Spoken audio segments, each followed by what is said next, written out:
સામાજિક અને શૈક્ષણિક રીતે પછાત વર્ગના ઉમેદવારને અનામતનો લાભ લેવા માટે નોન ક્રિમિનલનું પ્રમાણપત્ર ખૂબ જ મહત્ત્વનું હોય છે.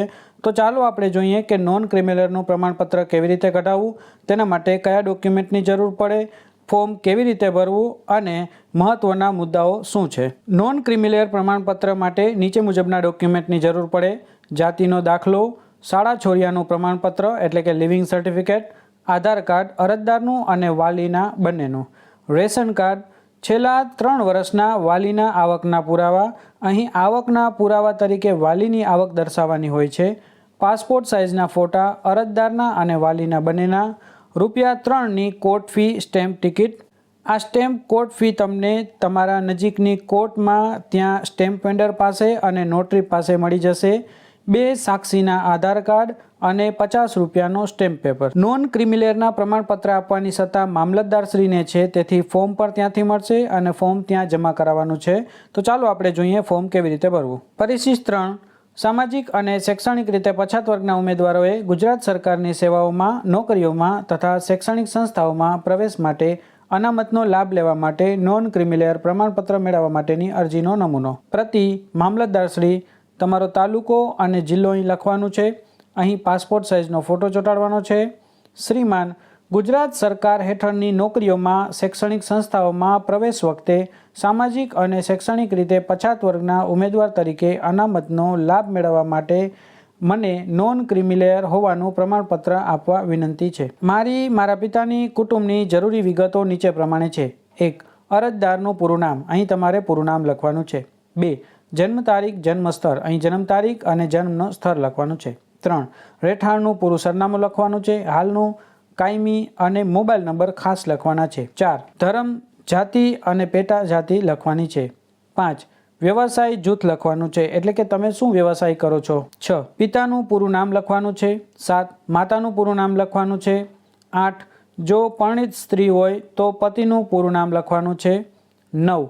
માતા પિતા જીવનસાથીનો દરજ્જો, એટલે કે અરજદારે અહીં ફક્ત પિતા લખવાનું છે. પિતા માતાનું બંધારણીય હોદ્દો. અહીં તમારે ડેશ અથવા તો નીલ લખી નાખવાનું છે. બંધારણીય હોદ્દો એટલે બંધારણ દ્વારા આપવામાં આવેલો હોદ્દો, જેવો કે રાષ્ટ્રપતિ, ઉપરાષ્ટ્રપતિ, કોઈ જજ હોય જેવી વગેરે હોદ્દાઓ. પિતા માતાની સરકારી નોકરી હોય તો અહીં બીમાં વિગત ભરવી, નહીં તો નીલ.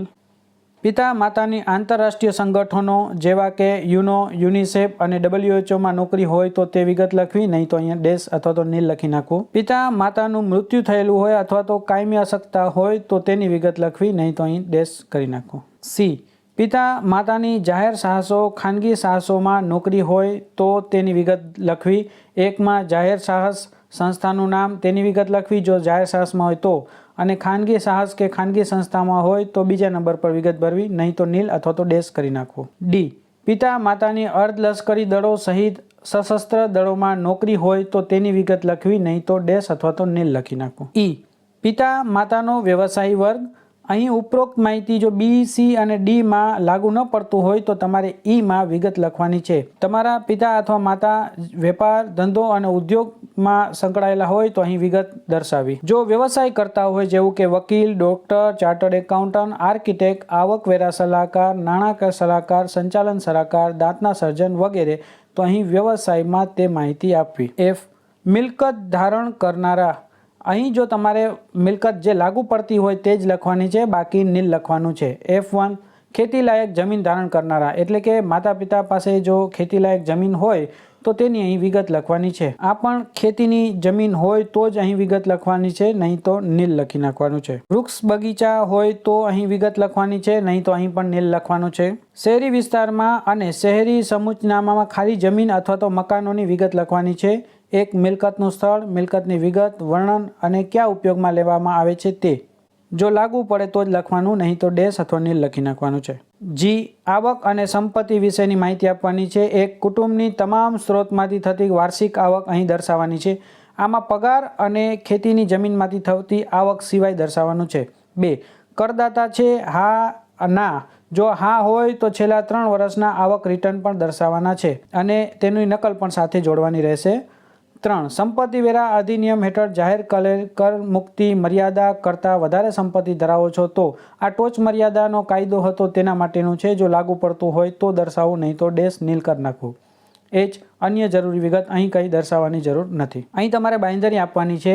હું આથી પ્રમાણિત કરું છું કે ઉપર દર્શાવેલ વિગતો મારી જાણકારી અને માન્યતા મુજબ સાચી છે, તેમજ હું સામાજિક અને શૈક્ષણિક રીતે પછાત વર્ગો પૈકી ઉન્નત વર્ગની કક્ષામાં આવતો નથી અને સામાજિક અને શૈક્ષણિક રીતે પછાત વર્ગોના અનામત લાભ માટે હકદાર છું. મેં રજૂ કરેલા કોઈપણ માહિતી ખોટી કે અપૂરતી માલુમ પડશે અથવા અનામતના લાભ પહેલાં કે પછી અયોગ્યતા માલુમ પડશે તો તે સંજોગોમાં મારી ઉમેદવારી નિમણૂક રદ થવાને પાત્ર છે. તે અને પ્રવર્તમાન કાયદા અને અથવા નિયમો હેઠળ મારી સામે પગલાં લઈ શકશે તે હું સમજું છું.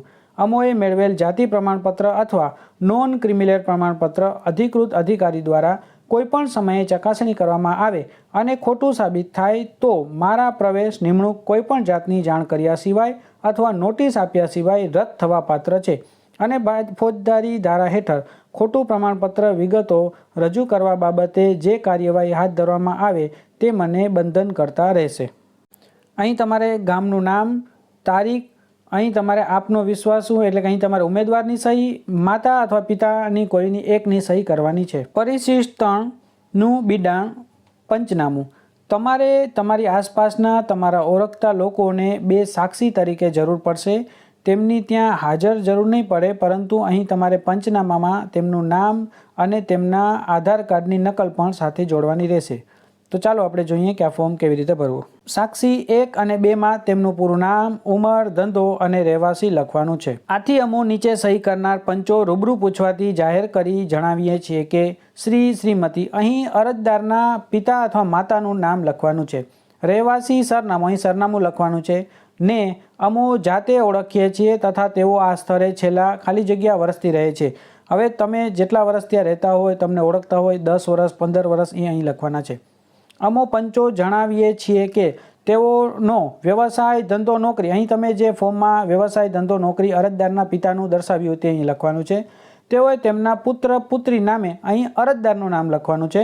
જેમના માટે નોન ક્રિમિનલનું પ્રમાણપત્ર જોઈએ તેમનું નામ નો ઉન્નત વર્ગમાં સમાવેશ થતો નથી તેવું પ્રમાણપત્ર મેળવવા માટે અરજી કરેલ છે. તેમના માતા પિતાની વિગત નીચે મુજબ છે અને તેમનું વ્યવસાય, નોકરી નીચે પ્રમાણે છે.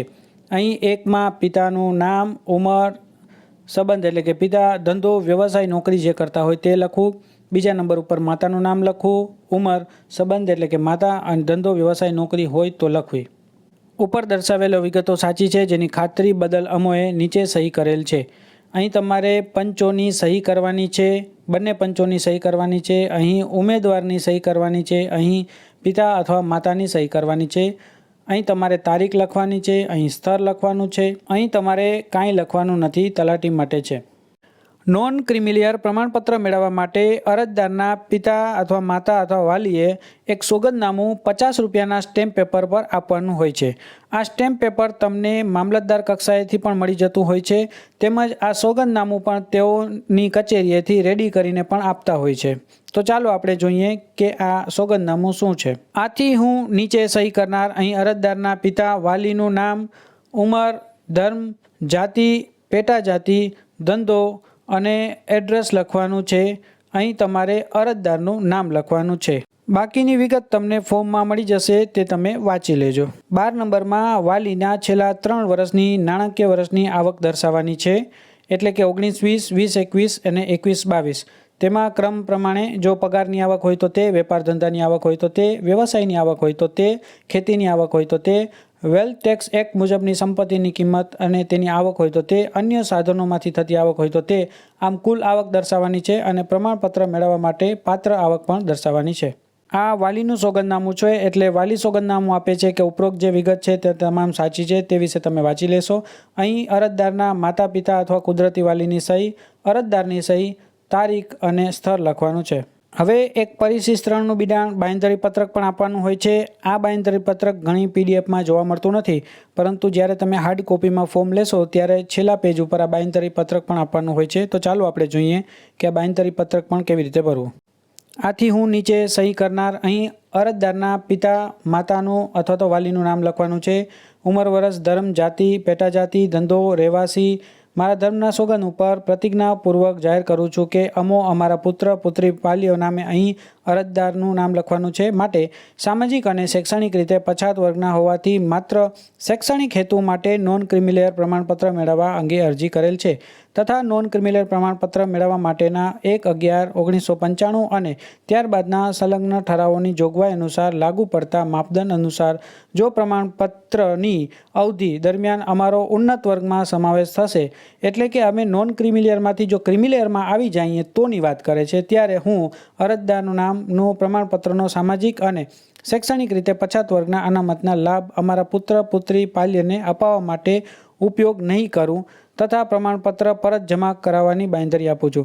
અહીં એવી બાંયધરી આપવાની હોય છે કે અમે અત્યારે નોન ક્રિમિલેયરમાં આવીએ છીએ, પરંતુ જો ભવિષ્યમાં અમે ક્રિમિલેયરમાં સમાવેશ થશે તો અમે આ પ્રમાણપત્ર છે તે પાછું આપી દેશું અને તેનો ઉપયોગ નહીં કરીએ. અહીં અરજદારના પિતા માતાનો અથવા તો કુદરતી વાલીની સહી કરવાની છે, અરજદારની સહી કરવાની છે, તારીખ લખવાની છે અને સ્થળ લખવાનું છે. નોન ક્રિમિલેયર પ્રમાણપત્ર મેળવવા માટે વાલીની વાર્ષિક આવક મર્યાદા 8 લાખ સુધીની છે.